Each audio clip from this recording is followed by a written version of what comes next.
Grupo sa mga Cebuano motorcycle riders mihimo og ride for a cause pagtabang sa mga biktima sa bagyo.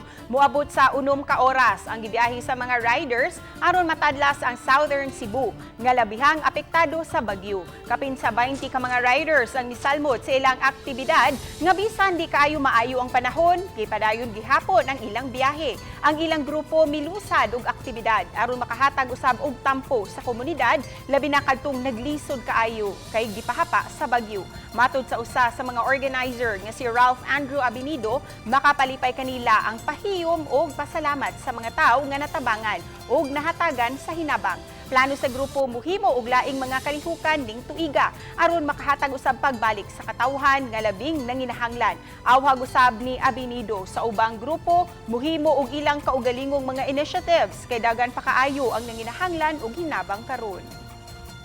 It was a very humbling experience, good. Knowing na we took the risk of going there, rain or shine, we were able to see na grabe ang kalipay sa mga tao sa nadawat